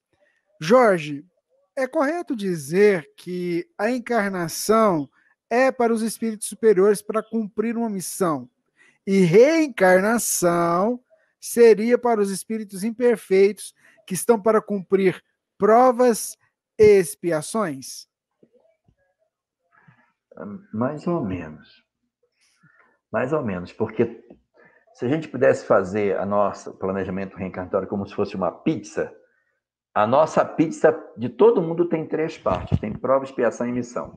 Todo mundo tem uma parte de expiação, todo mundo tem uma parte de prova e todo mundo tem uma parte de missão. Cada um de nós tem um pedacinho disso. Tem gente que tem muito mais expiação, pouca prova e só um pouquinho de missão. Tem gente que tem um pouquinho mais de missão, um pouquinho de prova, pouco de expiação. Depende da história de cada um. Mas todos nós temos missão. Eu tenho missão? Nunca, não sou um espírito missionário. Tem filho? Se tem filho, tem missão. Porque maternidade e paternidade é missão. Questão 582, 583 do Livro dos Espíritos. Podemos considerar a maternidade e a paternidade como uma missão? Sim. Então, você receber um espírito para você educar, cuidar, criar, orientar, ensinar a falar, levar para a escola, dar as diretrizes morais para essa pessoa, isso não é missão, não. Hein? Isso não é missão? Não é uma responsabilidade linda Deus pegar um serzinho dela na sua mão e toma, esse aqui vai ser seu. Cuide dele para mim. Ensine tudo que você sabe. Faça tudo que você puder para que ele se torne uma pessoa de bem. E aí você vai assumir essa responsabilidade de educar, de criar, vai se sacrificar, vai deixar de comer coisas mais caras para dividir com ele, vai dividir o seu pedaço de pão com ele. Isso não é missão, não. E meu filho vai lavar a louça, meu filho vai dormir, meu filho acorde. Isso não é missão. Você cuidar de outra pessoa, e o que é interessante, se faz isso com amor. Se acorda de madrugada para dar remédio para um filho, com prazer, com preocupação. Não é assim, ai meu Deus, que chato, agora eu vou ter que acordar. A mãe que acorda de madrugada para amamentar o bebê que nasce, não diz assim, oh meu Deus, esse menino bem que podia passar a noite inteira dormindo, o que acorda? Coloca a criança no peito, feliz porque está amamentando seu filho. Isso não é missão, não. Então, nós temos, sim, uma parte nossa que é missão, nas nossas profissões, naquilo que a gente vai fazer, dependendo da condição espiritual que a gente tem. Temos expiações, que são os encontros com os nossos erros, e aí você tem razão em dizer que as almas superiores, elas têm uma quantidade de expiação bem pouquinha, não são puros, não tem uma coisa para resolver ainda, mas é menor, a fatia da expiação está pequena, e a fatia da prova é tudo que é novo. que eu estou descobrindo. Eu fico pensando que um dia, para mim, né, eu vou reencarnar para aprender a pintar. Eu não sei fazer nada com pincel, nada. Tem gente que pinta, que faz coisa linda. Essa área eu ainda não aprendi nada. Isso aí eu ainda tenho que passar por esse aprendizado. Então, você tem as expiações, que é o reencontro com aquilo que você fez errado, as provas, que é o alargar do saber, as experiências novas que você vai viver, e a missão, que é você fazer alguma coisa no sentido de dar exemplo para quem ficou para trás. Os espíritos superiores realmente têm muito mais missão, tem pouca prova, porque já aprenderam muita coisa, mas tem coisa para eles aprenderem, e pouquinha expiação. Nós temos um pouquinho de missão, um bocado de prova e um montão de expiação por conta da nossa condição espiritual. Mas todos nós, à exceção dos espíritos puros, temos prova, expiação e missão. Muito bem, senhor Jorge Alahá. O pessoal está aqui pergunta. Tá, deixa eu pode dar falar. só uma corrigida. Os espíritos primitivos também não têm missão. Tem prova e tem expiação, mas não tem missão ainda, porque são ainda muito iniciantes, não começaram nem a fazer muita bobagem. Eles têm pouca expiação e quase nada de missão, e quase tudo é prova. Então, tudo para descobrir, tudo para aprender. Ainda dentro dessa questão que foi falada da família, a nossa irmã perguntou aqui agora, o Cedeu Belmonte, perdão, perguntou. Belmonte. Isso, perguntou isso aí, ó. O caso da reencarnação da Ivone, do Amaral Pereira, não exemplifica um outro lado da reencarnação, ou seja, longe da família por outro motivo? Uhum. Ivone Pereira, na obra O Drama da Bretanha, ela reencarna longe da família, em função das circunstâncias que ela precisava, porque ela frequentemente ela errava quando renascia naquele mesmo grupo familiar. Então, ela renasce numa família de pai estranho, mãe estranha, irmãos estranhos, só um irmão que era conhecido, que era o Charles, que era seu irmão mais velho e que era o responsável, de certa maneira, espiritualmente por ela na Terra. E esse caso realmente seria um caso, Carmen, para representar essa condição distante da família. Mas isso é uma condição temporária e até punitiva. Mas a tendência é que ela, no futuro, voltasse a se encontrar com seus amores, porque aquilo ali era apenas um processo educativo daquela existência. Mas o imã espiritual que vincula os espíritos não deixaria que a Ivone Pereira ficasse distante dos seus grandes amores. Tanto que ela, depois, quando reencarna como Ivone Pereira, tem a presença de muitos deles desencarnados. E ela, como médium ostensiva que era, percebia muito a presença de Roberto de Canaleiras, que sentava com ela e ficava meio tristonho, assistindo a tudo aquilo que ela precisava, sem poder ajudar muito, porque ele não estava em muitas condições para prestar todo o auxílio que ela precisasse. Mas muitos dos companheiros espirituais que não puderam reencarnar gravitavam espiritualmente em torno dela nesse período em que ela esteve na condição de Ivone Pereira, inclusive Charles, que era o seu mentor. Tem uma pergunta aqui, ela não fala, ela não completa, mas eu vou colocar. Ela publicou, né? Sou dependente química, mas parei e frequento o centro espírita, onde sou médium de psicografia voluntária. Ajudo outros dependentes químicos. Tenho medo quando desencanar de ir para. Aí, você vê. Ok, ir para um local, Aham. etc. O que acontece? Eu não vi o nome dela, deixa para lá. O que acontece, querida? Deixa um pouquinho. É. Deixa eu achar aqui. Pode falar, Não, então eu não coloco. precisa. Olha Não lá. precisa. Não precisa. Não Ângela. precisa. Ângela, ok. Então, Ângela, é fato que a gente, quando comete algum delito, a gente corre o risco de ficar numa condição desfavorável no mundo espiritual. Mas existe, da parte de Deus, um socorro extraordinário. E a gente observa que aqueles que se decidem a mudar já ganham de Deus uma misericórdia imensa. Esses processos de sofrimento atroz que a gente vê nas obras espíritas, elas são muito mais relacionadas aos espíritos endurecidos. E você cita a questão de ter sido dependente química. Nem todas as pessoas que são dependentes químicas obrigatoriamente são pessoas que pode-se dizer que são pessoas más. Não.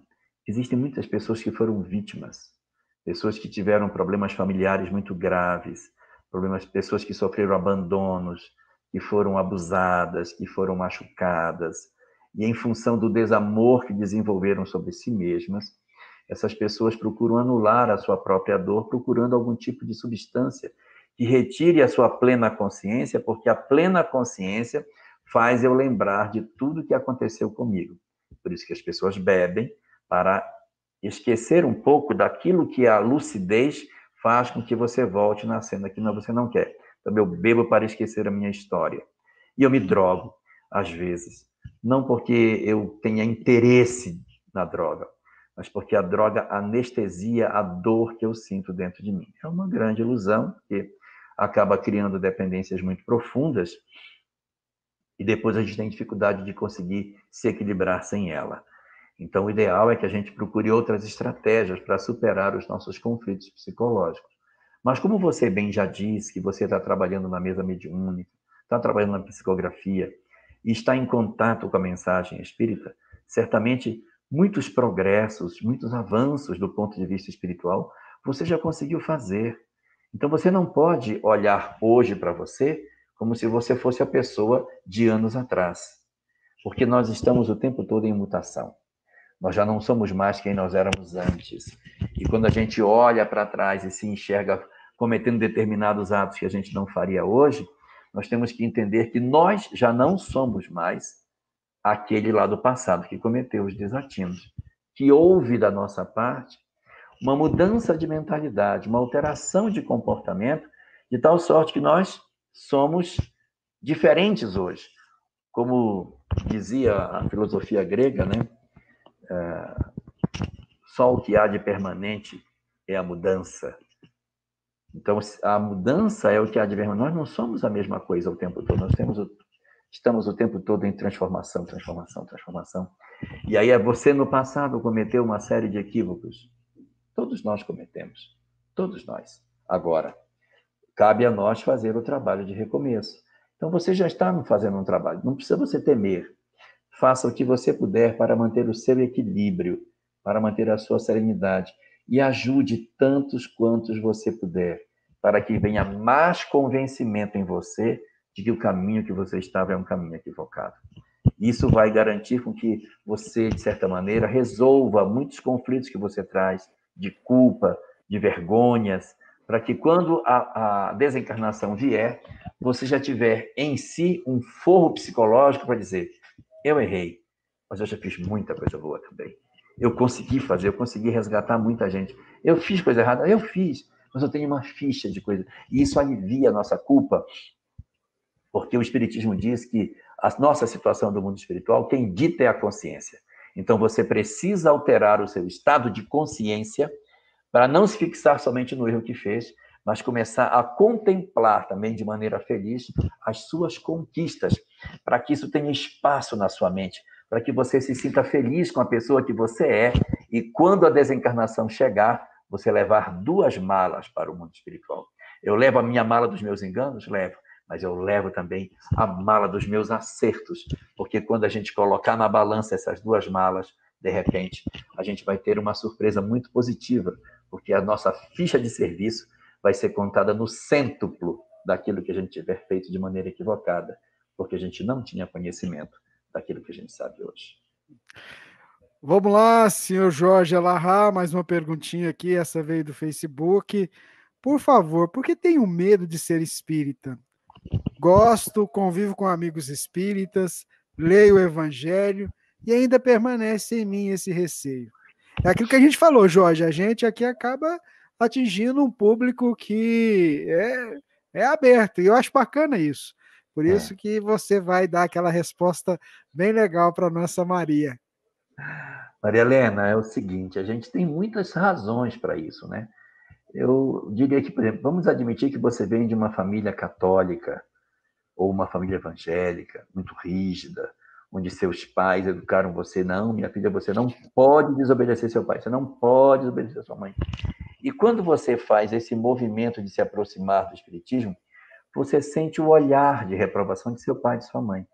E esse sentimento de estar desobedecendo gera em você um desconforto, porque seu pai e sua mãe, na sua cabeça, iriam ficar profundamente tristes se soubessem que você se bandeou para o lado do espiritismo.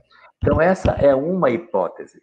Uma segunda hipótese que a gente pode ter: você pode ter sido alguém que viveu graves problemas com relação à mediunidade no passado.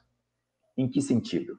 Você pode ter sido alguém médium e que a igreja perseguiu, torturou, queimou. E você hoje é avessa a tudo que diz respeito à mediunidade, porque deixou marcas muito profundas na sua história enquanto espírito. Falar em mesa mediúnica para você é uma coisa muito desconfortável. Ou você pode ser do lado dos sacerdotes, daqueles que jogavam as pessoas na fogueira. E ainda tem o ranço do ontem de achar que os que estão envolvidos com a questão da mediunidade são os bruxos, são os magos, são pessoas más, que mexem com aquilo que tem mais escuro na humanidade.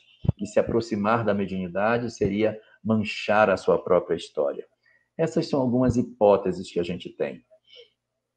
Mas eu quero lhe dizer que muito mais importante do que esses cenários que a gente está pintando é você compreender o mecanismo como o espiritismo funciona.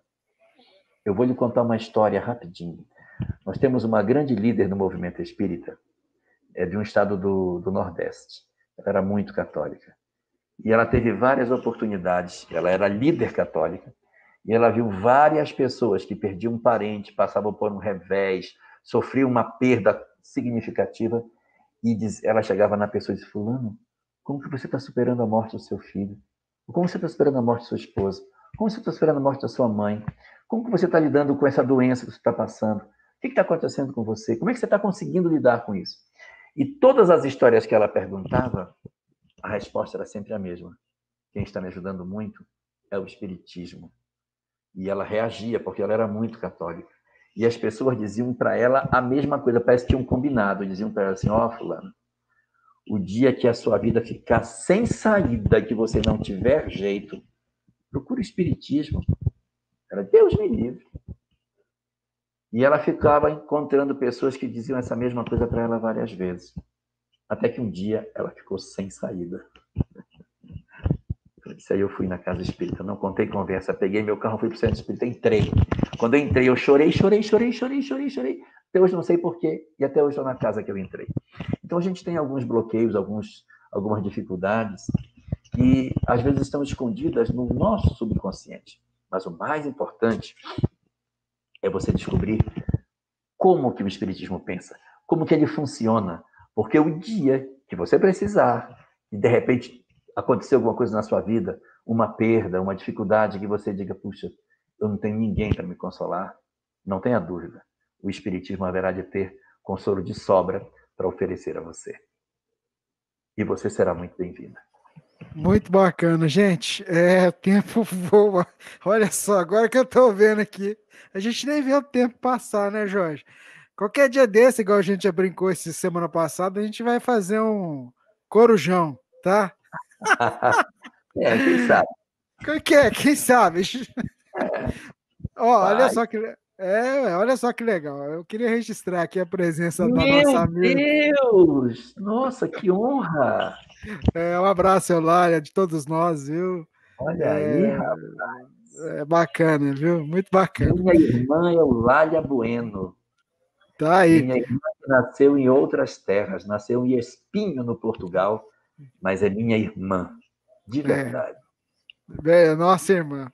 Ô Jorge, a última pergunta vem lá de Palhoça, Santa Catarina, o Daniel. A última pergunta, porque não vai dar tempo de responder tudo, porque deve ter umas 100 perguntas aqui. Meu pai. Isso é bom. Isso é bom, agradecer a todos vocês que estão com a gente nos vários canais. Então o Daniel pergunta: por que a geração que nasceu entre os anos 2000 e 2010 está com comportamentos mais vulgarizados, desrespeitosos? Exemplo: danças vulgares, sexuais, desrespeito em relação aos pais e também à sociedade. A pergunta do Daniel, lá da cidade de Palhoça, em Santa Catarina. Um abraço a todos vocês aí. Boa noite, Daniel. Historicamente, na história da civilização, todos os grandes impérios tiveram seu período de ascensão, glória, apogeu, declínio e queda. Todos. Império grego, Império egípcio, Império romano, Império otomano, Império inglês, todos têm. E uma das características de quando se atinge o apogeu e começa o declínio e depois a queda é a perversão dos costumes. Isso é fato em todas as épocas da humanidade. Quando um determinado império começa a entrar em decadência, os costumes começam a periclitar. E isso acaba sendo justificado espiritualmente pelo reencarne de determinadas entidades bastante perturbadas que aparecem para o processo de transformação que a Terra tem que fazer. Nesse momento que a gente está vivendo, esse período ele está mais acentuado, porque esse fenômeno que você está observando, ele não está num império em particular, ele está na Terra inteira. Essa é a diferença. Antes, quando o Império Grego estava em declínio, ele ficava assim. Quando o Império Romano estava em declínio, ficava assim. Hoje, não é só um império. A civilização terrena está em processo de decadência. E o que o Espiritismo nos explica sobre isso? É que nesses finais de tempo, nós estamos sendo testados para saber se somos bons ou não, se somos amáveis ou não. Estamos realmente convencidos de que o bem é bom. Então, nesses períodos que a gente tem de transição, ocorre um reencarne coletivo de uma série de entidades perturbadas de todas as ordens. Perturbados do campo sexual. Você já viu quanta perturbação sexual tem aparecido no mundo nos últimos tempos? Em nome da liberdade. Perturbados do ponto de vista da intolerância religiosa. Nós não tínhamos intolerância religiosa desse jeito no mundo. Agora tem. Intolerância racial, que já estava pacificado, está tomando vulto de novo. Intolerância política. Você já tinha visto alguma vez o Brasil polarizado como está? Pois é, o Brasil está polarizado. Mas, para consolo nosso, não é o Brasil que está polarizado. O mundo está polarizado. Dá uma olhadinha nos Estados Unidos, dá uma olhadinha na França, olha pela janela o que está acontecendo na Inglaterra. O mundo todo está passando por essa convulsão. E o que é isso? Isso é o teste para saber se nós somos bons ou não. O que faz Deus? Nesses períodos de transição, encarna uma série de gente que precisa vir, porque eles precisam saber se eles vão conseguir mudar ou não. Eu não posso mudar os espíritos permanecendo com eles no mundo espiritual indefinidamente. Eles têm que vir. Perturbados ou não, loucos ou não, intolerantes ou não, despóticos ou não, tem que vir. Uma hora tem que vir. E aí o pessoal faz assim, o cara é perturbado, pena de morte para ele. Aí mata o sujeito, o cara vai para lá. Como é que ele vai mudar? Ele tem que voltar. Então, todo esse cabedal de gente nós fomos empurrando para fora do planeta, dizendo que eles não mereciam morar conosco, agora está tudo aqui. Eles são o resultado da nossa incapacidade de cuidar das pessoas. Agora reencarnou todo mundo de uma vez. Quer dizer, todo mundo não, ainda tem uns que dá falta vir, ainda vai piorar mais um pouquinho. Mas esses espíritos, eles estão entre nós, trazendo todo tipo de ideologia. Se você perceber, Daniel, né? Se você perceber, Daniel, é de Palhoça. Daniel. Isso. Se você perceber, Daniel, você hoje tudo está certo. O que você quiser fazer está correto. Você encontra todo tipo de defensor de todo tipo de ideologia. Qualquer ideologia que você defenda, tem quem coloque a mão junto com você e diga, eu concordo com você e vamos defender a ideia. Por quê? Porque todas as portas estão abertas. Para que motivo? Para saber por qual delas você vai passar. Porque antes a nossa sociedade tinha poucas opções. Eu não sabia quem era bom, quem era ruim, porque estava todo mundo dentro dos caminhos traçados. Você estudava, obedecia a seu pai e sua mãe, e aí depois você saía, você ia trabalhar, então estava todo mundo com um destino muito desenhado. Hoje está tudo aberto. É tanta opção que as pessoas estão ficando depressivas pelo volume de opções que ela tem. Ela não sabe o que fazer. É opção demais. E aí nós vamos saber quem é bom e quem não é bom nesse experimento social que a gente está vivendo. É novidade isso? Não. No sermão profético, Jesus dizia: e no final dos tempos, por ser grande a perversidade do homem, o amor de muitos se esfriará. Esse é o risco. Nós esfriarmos o nosso amor e dizermos: isso é verdade, vou me filiar a isso. E daqui a pouco nós estamos junto com esse povo louco, enlouquecido, misturado com eles, provando que nós não estávamos maduros. Ou ao contrário, nós nos entrincheirarmos e dizermos: esse pessoal tem que ser excluído da terra, e partirmos para um processo de agressão e de confrontação. Se nós fizermos isso, prova que também não somos maduros. Nós temos é que saber conviver com eles e andar na trilha que a gente sabe que é certa. Só fazendo uma comparação grosseira, quando Moisés tirou o povo do Egito, ele saiu com um povo andando pelo deserto. Na frente era o Mar Vermelho, e o Senhor disse: marchem no rumo do mar. E eles saíram andando no rumo do mar. Do lado esquerdo era deserto, do lado direito, deserto também. Não tinha condição de sobrevivência. E atrás o exército do faraó. Quando o exército do faraó surgiu, criou-se o caos. Porque se fossem para a esquerda, morreriam. Se fossem para a direita, morreriam. Indo para frente, só tinha o mar. Iriam se afogar no mar. E agora? O desespero foi tamanho, as pessoas começaram a entrar em convulsão dentro daquele grupo. E Moisés se retira e diz: Senhor, o que eu faço? É deserto à direita, deserto à esquerda, o mar à frente. E o exército? Nós não temos saída. O que eu digo para o povo de Israel? E conta o texto bíblico que, quando Moisés fez essa pergunta, a voz que conversava com ele respondeu: diga ao povo de Israel que marche. Então agora a frase volta. Estamos com uma convulsão por todos os lados. O que fazer? Diga ao povo de Israel que marche. Então marche para frente. Toca para frente. Tem perturbação de todo tipo e atrás tem um monte de loucura. Toca para frente, porque o Mar Vermelho vai ser outra discussão lá na frente que a gente vai fazer para atravessar. Então, que a gente pense por esse lado. E o objetivo é para testar a todos nós. Saber se nós somos realmente preparados para sermos regeneração e dar aos companheiros a chance deles poderem se modificar. Porque alguns deles podem se modificar se nós formos bons o suficiente para convencê-los a mudar.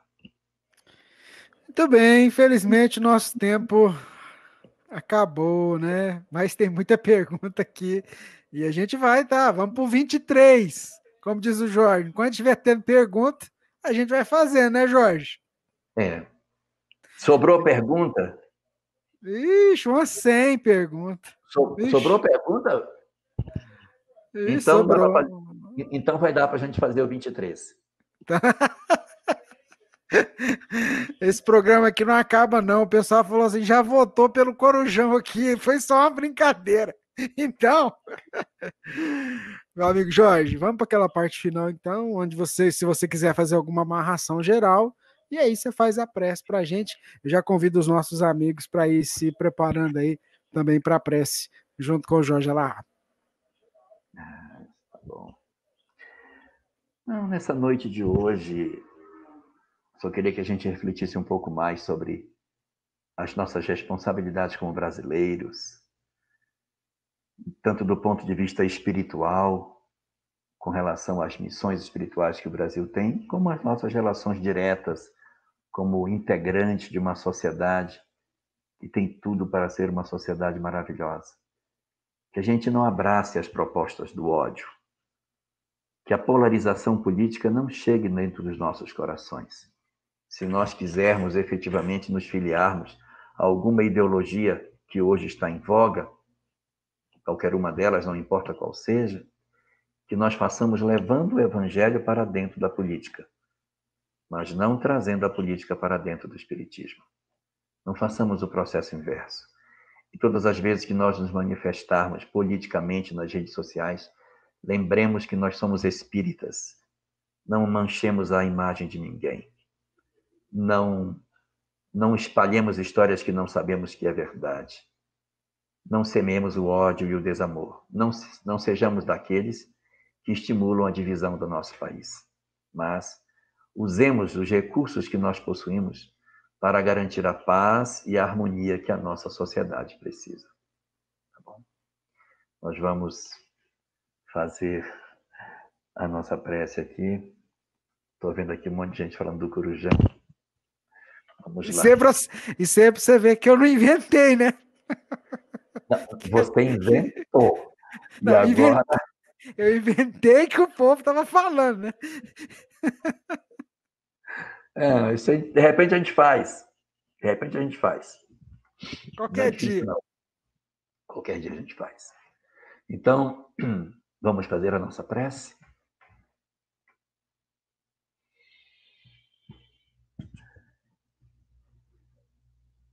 Querido Senhor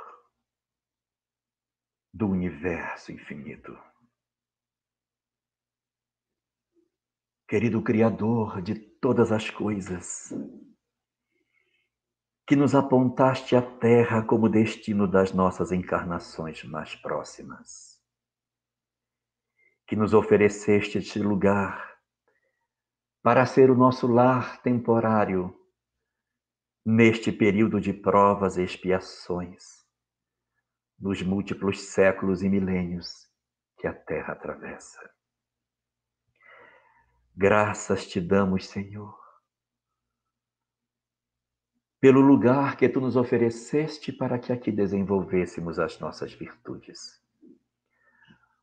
Obrigado, Senhor, por esse espaço, por esse planeta tão belo, por este lugar tão acolhedor, pelas múltiplas oportunidades que tu nos concedeste ao longo da sua história, para que nós voltássemos tantas vezes, edificando em nós as virtudes que precisávamos para nos levantarmos diante de ti.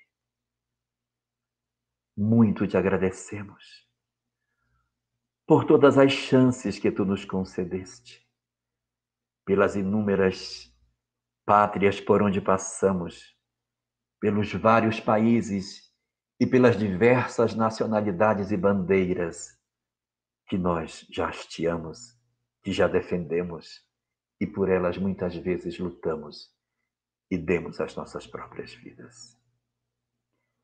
Mas, nessa noite de paz, que tu nos concedes para que reflitamos sobre a nossa oportunidade, pelas chances que tu nos concedes no planeta que nos localizas, deixa-nos agradecer-te particularmente pela honra que tu nos dás de habitarmos a terra do Brasil.